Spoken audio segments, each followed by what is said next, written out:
अस्सलामु अलैकुम व रहमतुल्लाहि व बरकातुहू। अल्लाह पाक आपको बुरी घड़ी, बुरे लोगों और बुरी नज़र से हमेशा महफूज रखे।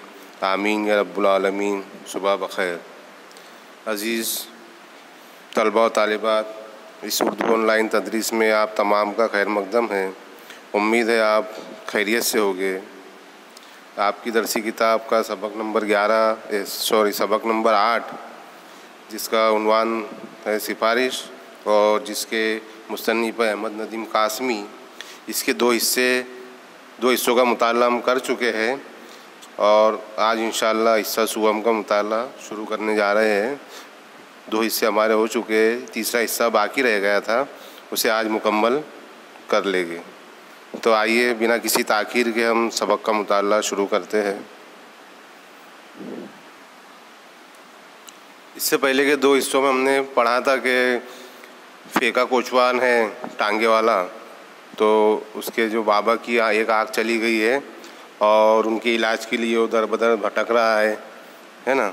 और उसकी मुलाकात फिर बाबूजी से होती है जो अच्छी पोस्ट पर है, तो वो उनके पास सिफारिश लेके आता है कि आप सिफारिश कर दो ताकि मेरे बाबा को अस्पताल में जगह मिल जाए। और जैसे उसे करके उसके बाबा को अस्पताल में जगह मिलती है, लेकिन उनका इलाज करने कोई डॉक्टर जल्दी आता नहीं है। तो बाबूजी को बार बार सिफारिश करने के लिए आता है और बाबूजी उसको बार बार वादा करते हैं, लेकिन उनकी भी ऐसी मसरूफियत रहती है कि उनको भी कहीं ना कहीं काम से जाना पड़ता है। फिर भी वो उनकी तरफ से पूरी कोशिश करते हैं। वो डॉक्टर अब्दुल जब्बार का नाम उनको बताते हैं फेका को कि उनको मेरा नाम कहना, सलाम कहना, तुम्हारा काम हो जाएगा, मैं उनको फ़ोन कर दूंगा। लेकिन वो मसरूफियत की वजह से फ़ोन नहीं कर पाते हैं और फिर फेका बेचारा बार बार उनके घर के चक्कर काटता है। तो वो फिर आखिर में फेके से वादा करते कि मैं कल ज़रूर अस्पताल आके तुम्हारे बाबा का इलाज शुरू करवाऊँगा। लेकिन ऐसा होता है कि दूसरे ही दिन उन बाबूजी को शेखुपुरा जाना पड़ जाता है और वो वापस आते तो मालूम होता है कि फेका आया था। अब उसके आगे उसके बाद 3 दिन तक मैंने ज़्यादा वक्त घर में गुजारा, मगर फेका ना आया। चौथे रोज़ मैंने गली के मोड़ पर एक कोचवान से फेके के बाप का पूछा तो मालूम हुआ कि उसे वार्ड में जगह मिल गई है। इतने में फेका भी आ निकला। मुझे ज़रा सी नदामत थी, इसलिए झूठ बोलना पड़ा। क्यों फेके, जब्बार साहब ने काम कर दिया ना? मैंने फ़ौरन कहा, मैंने उन्हें फ़ोन कर दिया था। फेके का चेहरा एकदम सुर्ख हो गया और उसकी आंखों में ममनूयत की नमी जाग उठी। जब भी मैं कहूँ नर्स बार बार ये क्यों कह रही है कि देखो बुड्ढे को तकलीफ़ ना हो। तो बाबूजी कह रहे कि जब मैं शेखुपुरा से वापस आया तो 3 दिन तक मैं ज़्यादातर वक्त मैंने घर में ही गुजारा, लेकिन फेका ना आया। और जब चौथे रोज़ वो गली से बाहर निकले तो उस गली के मोड़ पर एक कोचवान से उन्होंने फेके के बाप का पूछा तो मालूम हुआ कि उसे वार्ड में जगह तो मिल गई है। इतने में फेका भी उनके सामने आ गया। तो उन्हें ज़रा सी नदामत हुई, थोड़ा पछतावा कि मैं इनका काम नहीं कर पाया, इन्हें अब्दुल जब्बार डॉक्टर को फ़ोन नहीं कर पाया, ऐसा दिल्ली में उन्होंने सोचा। तो फेका कोचवान जो उन्होंने पूछा तो उन्होंने ज़रा उसको झूठ बोलनी पड़ी। उन्होंने फेका से पूछा कि क्यों फेके, जब्बार साहब ने काम कर दिया ना? तो फेके और फिर फ़ौरन बाबूजी ने कहा कि मैंने उन्हें फ़ोन कर दिया था। थोड़ा उन्होंने झूठ बोल दिया ना। तो फेके का चेहरा एकदम सुर्ख हो गया और उसकी आंखों में ममनूयत की नमी जाग उठी। यानी वो मना करने वाला था, लेकिन उसने कहा कि जब भी तो मैं कहूँ कि नर्स बार बार क्यों कह रही है कि बुड्ढे को तकलीफ़ ना हो। फिर मैं वहाँ से चला आया। मेरे कदम आहिस्ता आहिस्ता उठ रहे थे, मगर जहन जैसे शिकस्त खाकर भागा जा रहा था। रात को नींद ने नदामत दूर कर दी, मगर सुबह ही फेका दरवाज़े पर मौजूद था। बोला, आपकी मेहरबानी से दाखिला तो मिल गया था, पर अब उन्होंने बाबा को कोट लखपत के अस्पताल में भेज दिया है। ये तो बड़ा गज़ब हुआ बाबूजी। आज मैं इमाम को साथ लेकर गया, 2 रुपये गुल हो गए, कुछ हो सके तो कीजिए। मैंने कहा, मैं अभी जाकर डॉक्टर जब्बार को फ़ोन करता हूँ। मैंने फ़ोन किया भी, मगर डॉक्टर साहब मिल ना सके। फिर मसरूफ़ियतों में बात आई गई हो गई। 5-6 रोज़ बाद मैंने फेके को देखा तो सोचा कि नज़रें चुराकर साथ वाली गली में मुड़ जाऊं और वहां से भाग निकलूं, मगर फेका लपक कर मेरे पास आया और बोला, बाबूजी समझ में नहीं आता आपके किस किस एहसान का बदला उतारूंगा। तो फिर वहाँ से वो बात करके चले गए और उन्होंने जो झूठ बोला तो उनके दिल में ज़रा उसकी नदामत और पछतावा उनको हो रहा था। लेकिन फिर उन्होंने रात में सोए और नदामत उनकी दूर हो गई, थोड़ा पछतावा। मगर सुबह फेका उनके दरवाजे पे आ गया और बोला कि आपकी मेहरबानी से दाखिला तो मिल गया, पर अब उन्होंने बाबा को लखपत अस्पताल में भेज दिया है, यानी वहाँ से दूसरे अस्पताल में भेज दिया है। ये तो बड़ा गज़ब हुआ बाबूजी। आज मैं इमाम को साथ लेकर गया, 2 रुपये मेरे गुल हो गए, कुछ हो सके तो कीजिए। तो बाबूजी ने कहा कि मैं अभी जाकर डॉक्टर जब्बार को फ़ोन करता हूँ, और उन्होंने फ़ोन भी लगाया लेकिन डॉक्टर साहब उनको फ़ोन पर ना मिल सके। फिर मसरूफियतों में वो बात वहीं पर रह गई। 5-6 रोज़ बाद फेके को उन्होंने देखा तो सोचा कि मैं नज़रें चुराकर साथ वाली गली से मुड़ जाऊँ और वहाँ से भाग निकलूँ, क्योंकि उन्होंने उसका काम नहीं किया था। जब्बार साहब से बात उनकी नहीं हुई थी, मगर फेका लपक कर उनके सामने आ गया और बोला, बाबूजी समझ में नहीं आता आपके किस किस एहसान का बदला उतारूँगा। यानी कहता है कि आपके किस किस एहसान का मैं बदला उतारूँगा। झूठ ने मेरी नदामत को कान से पकड़कर एक तरफ हटा दिया। वापस आ गया ना तुम्हारा बाबा? फेका बोला, वापस भी आ गया और ऑपरेशन भी हो गया। जुम्मा को पट्टी खुल रही है, दुआ कीजिए। मैंने कहा अल्लाह रहम करेगा। तो देखा कि उन्होंने फेका को देखा और वो सामने वाली बीच की गली से निकलने को कर रहे थे, तो फेका उनके सामने आ गया और बोला कि बाबूजी समझ में नहीं आता आपके किस किस एहसान का मैं बदला उतारूँ। तो बाबूजी जो झूठ बोलना चाहते थे तो वो झूठ उनको झूठ ने उनके नदामत ने उनकी झूठ के कान पकड़कर हटा दिया और उन्होंने कहा कि वापस आ गया ना तुम्हारा बाबा?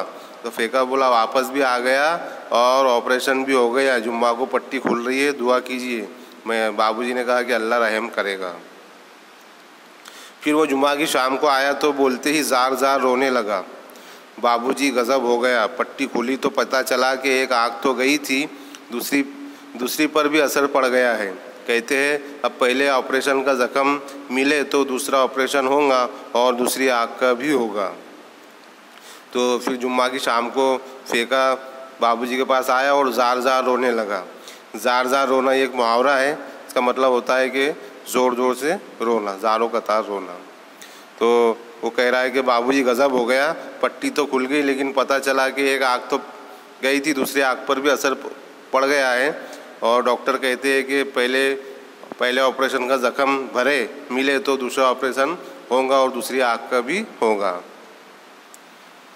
मैंने उसे तसल्ली दी और उसे साथ लेकर सामने एक दुकान से डॉक्टर जब्बार को फ़ोन किया, मगर बदकिस्मती से वो फ़ोन पर मौजूद ना थे। फिर मैंने उसे वादा किया कि कल जाकर डॉक्टर जब्बार से मिलूँगा। वो अस्पताल में ना हुए तो उन्हें घर में जाकर पकड़ूँगा। दूसरे दिन मैं जा तो ना सका, अलबत्ता डॉक्टर जब्बार को फ़ोन ज़रूर किया। वो फिर गायब थे, इधर फेका भी गायब हो गया। तो उन्होंने उसको समझाया, उसको तसल्ली दी और एक सामने वाली दुकान पर उसको ले गए और वहाँ से डॉक्टर जब्बार को फ़ोन भी किया, लेकिन बदकिस्मती से वो फ़ोन पर मौजूद ना थे। फिर बाबूजी ने उससे वादा किया कि कल जाकर मैं डॉक्टर जब्बार से मिलूँगा। वो अस्पताल में ना हुए तो मैं उनके घर पर जाकर उनको पकड़ूँगा। दूसरे दिन वो जा तो ना सके, लेकिन उन्होंने डॉक्टर जब्बार को फ़ोन ज़रूर किया और डॉक्टर जब्बार फिर उनको फ़ोन पर नहीं मिल सके। वो फ़ोन पर भी नहीं मिले, वो गायब थे और इधर फेका भी गायब हो गया। फेके का भी कोई पता नहीं था। शायद 2-2.5 हफ्ते बाद दरवाजे पर दस्तक हुई तो नौकर ने आकर बताया कि फेका कोचवान आया है। मैंने भी उसे खिड़की में से देख लिया, बिल्कुल हल्दी हो रहा था। मैंने नौकर से पूछा, क्या तुमने उसे बता दिया कि मैं मौजूद हूँ? जी हाँ, नौकर बोला, बस मेरे मुंह से निकल गया। बड़े अहमक आदमी हो। मैंने उसे डांटा और कहा, जाओ कह दो कपड़े बदल रहे हैं, आते हैं। तो फिर 2-2.5 हफ्ते बाद दरवाजे पर दस्तक हुई और नौकर ने आकर बाबूजी को बताया कि भाई फेंका कोचवान आपसे मिलने आया है। हालांकि बाबूजी ने भी उसे खिड़की में से देख लिया था, बिल्कुल हल्दी हो रहा था ना, पीला पीला हो रहा था हल्दी की तरह। तो उन्होंने फिर बाबूजी ने नौकर से पूछा क्या तुमने उसे बता दिया है कि मैं मौजूद हूँ घर पर? तो नौकर ने कहा जी हाँ, मेरे मुंह से निकल गया कि हाँ आप मौजूद हैं। तो वो उन्होंने नौकर से कहा बड़े अहमक आदमी हो, अहमक यानी बेवकूफ़, बड़े बेवकूफ़ हो। फिर मैंने उसे डांटा नौकर को और कहा कि जाओ उनसे फेंके से कह दो कि कपड़े बदल रहे हैं, कपड़े बदल कर आते हैं। कपड़े तो मैंने बदल रखे थे, अलबत्ता मैं अपने तेवर बदलने की कोशिश करने लगा। फिर अचानक ख्याल आया कि कितना छोटा आदमी हूँ, 2 पैसे, 2 रुपये या 2 चिल्लू या 2 लाख की भी बात नहीं, 2 आँखों की बात है और मैं झूठ बोले जा रहा हूँ। मुझे फेंके के सामने एतराफ़ कर लेना चाहिए कि मैं तुम्हारे लिए कुछ नहीं कर सका। फिर मैंने वो फ़करे सोचे जो मुझे फेंके के सामने उस अंदाज से अदा करने थे कि उसे सच्ची बात भी मालूम हो जाए और उसे दुख भी ना हो। तो बाबूजी कह रहे हैं कि कपड़े तो मैंने पहले से ही बदल रखे थे, अलबत्ता मैं अपने तेवर बदलने की कोशिश करने लगा। यानी वो सोचने लगे कि अब मैं फेंके के पास जाऊंगा तो उसको मैं कैसे बताऊं, क्या बताऊं, है ना। बात यानी कितनी छोटा आदमी मैं अपने आप को समझ रहे थे कि मैं कितना छोटा आदमी हूँ कि 2 पैसे या 2 रुपये या 2 चल्लू या 2 लाख की भी बात नहीं, सिर्फ 2 आँखों की बात है और मैं झूठ पे झूठ बोला जा रहा हूँ। फिर उन्होंने सोचा कि मैं फेंके के सामने एतराफ़ कर लेना चाहिए, यानी मुझे अपनी गलती मान लेनी चाहिए और उसे सब कुछ सच सच बता देना चाहिए। फिर उन्होंने वो फ़करे सोचे, वो बात सोची जो फेंके के सामने उनको इस अंदाज से करनी थी कि उसे सच्ची बात भी मालूम हो जाए और उसे दुख भी ना हो। उन्होंने दिमाग में सब बातें सोच ली थी। मैं बाहर आया तो फेंका बोलते ही ज़ार रोने लगा। बाबूजी कुछ समझ में नहीं आता, उसकी आवाज़ भर आ गई। मेरे सोचे हुए फ़करे एक दूसरे से गुत्थम गुत्था हो गए। वह मुश्किल मैंने कहा फेंके बात यह है कि आंसुओं से भीगा हुआ बच्चों की तरह गोल गोल सुर्ख चेहरा लिए फेंका उठा और बोला बाबूजी कुछ समझ में नहीं आता, मैं शुक्रिया अदा करूं तो कैसे करूं। मेरा बाप ठीक हो गया है, उसकी दोनों आंखें ठीक हो गई है, उसे बीनाई अल्लाह ने दी है और आपने दी है। आपने मुझे ख़रीद लिया बाबूजी, कसम खुदा की उम्र भर आपका नौकर रहूँगा। और मैंने एक बहुत लंबी गहरी सांस लेकर कहा कोई बात नहीं फेंके, कोई बात नहीं। तो फिर उन्होंने सब सोच लिया था दिमाग में कि मैं फेंके के पास जाऊंगा तो उसे क्या बोलूं, कैसे बोलूं कि सच भी पता चल जाए और उसे तकलीफ़ भी ना हो। फिर बाबूजी बाहर आए तो फेंका एकदम ज़ार रोने लगा और कहा कि बाबूजी कुछ समझ में नहीं आता कि, और उसकी आवाज़ एकदम भर आ गई। और फिर बाबूजी के सोचे हुए फ़करे एक दूसरे से गुत्थम गुत्था हो गए, यानी जो बातें उन्होंने सोची थी वो एक दूसरे से टकरा गई अंदर ही अंदर दिमाग में उनके। और बहुत मुश्किल फिर उन्होंने कहा कि फेंके बात ये है, फेंके वो बात बताने वाले थे फेंके को हकीकत।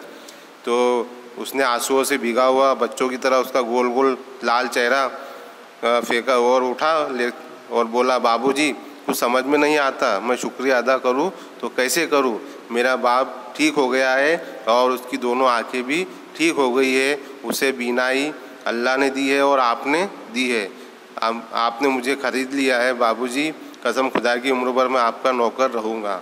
और फिर बाबूजी ने एक बहुत लंबी गहरी सांस लेकर कहा कोई बात नहीं फेंके, कोई बात नहीं। तो ये सिफारिश सबक यहाँ मुकम्मल होता है। अल्लाह हाफ़िज़।